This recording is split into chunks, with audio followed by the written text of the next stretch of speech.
Okay, day 104.2, and I'm breaking these up into short segments. So this Vanguard system here for the Department of State that Conceras has, remember they have the contract for the Navy Yard, okay, Building 213. I wonder if that's 123. No, I think it's more than that, but they definitely have the Building 213 business for sure, and all of NAVC. That's the whole Navy Yard complex. It's a huge contract. They're the prime contractor for that. They also have the GSA contract for 8A, all set aside business. That means all people coming into the country, I can get you set up with an 8A just like Conceras and get you moving down the highway, get you a couple of deals, and then build your resume out.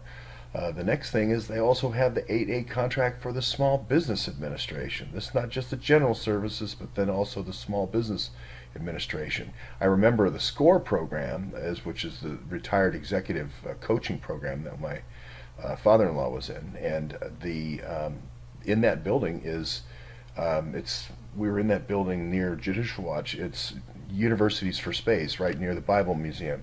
And we couldn't find it. We looked all over the place. We couldn't find it. It was like hidden. I think it's just another program to sell U.S. secrets, but I'm just speculating there. This isn't speculation. DISA. What is this MNIS? Multinational Information Sharing. Well, I think I've said all along in this series that's the Five Eyes Agreement. That's the agreement that allows the Christopher Steeles to see all this information. You combine that with putting Russians who know how to do hacking, and you train them on hacking tools at Fort Meade, and that's a pretty powerful combination. The problem with the whole deep dive that Brennan and McCabe had problems with the Awans, or whoever the actual hacking team was, is it looks like if they don't have a password, they didn't get there. They needed to bring in the hacking tools. You're going to see this in the memo. They actually had to bring in the Vault 7 hacking tools, and that's why they had to leak it later on. You're going to see, I'm going to say it right now, you're going to see that they had to bring in Vault 7 hacking tools. Again, if you read the 99-page memo, you seem like you are a genius, right? But I'm not. I actually just read the memo, and it says right in there, when they got let's say they got to Don Trump Jr.'s another email account, a personal email account. They couldn't hack it if they didn't have the password. So they needed to bring the Russians in, I believe, to get beyond that next level. So I think those are the fancy bears. I think the same situation is going to be true over at DNC, where the cozy bears are the ones up there in Capitol Hill. They're cozy. They got a lot of stuff, but they just didn't have the chops to get in, and that's why I think they needed to bring the Russians in. And it just shows you how these things are so random and never planned, and it all kinds of happenstance and last minute juggling has to be done. And the insurance policy on August the 15th, I'm sure surprised Andy, and it surprised Brennan and everyone. It was an audible. This going to bringing in the Russians, everybody knew that this was Hillary had better win.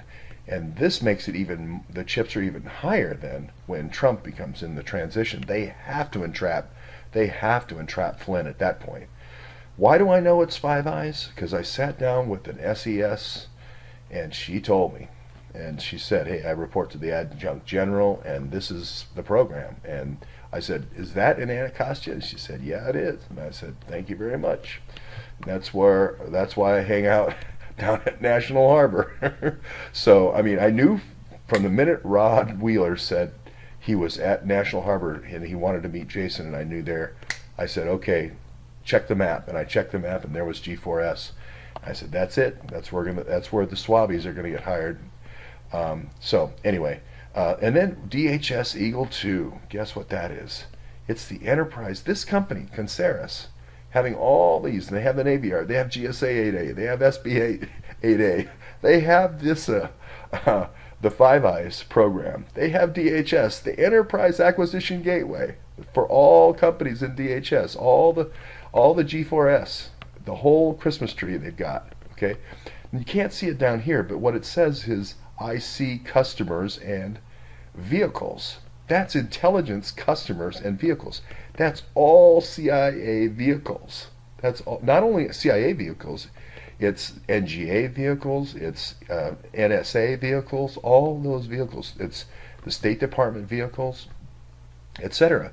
And again, as soon as I saw that first one come down, that first indictment came down of the 10,000, and Motley is his name, and it said this guy is $500,000 worth of vehicles. And I know how the CIA does this. They have 50 guys do 500,000.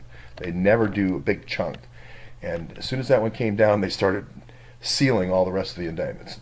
Never mind that. Just a little moment of personal enjoyment there. But you're going to find that all of this stuff is going to be the sealed indictments. They have to seal these indictments. They have to hang now something over these guys' heads that did these acquisitions if they were done through the Awans. If the Awans had anything to do with this stuff, it's tainted. It's there's tampering, there's bid rigging, there's bid tampering that's involved. Okay, I'm going to leave it right there, and I'll get more information for everybody on Eagle and MNIS for the next version.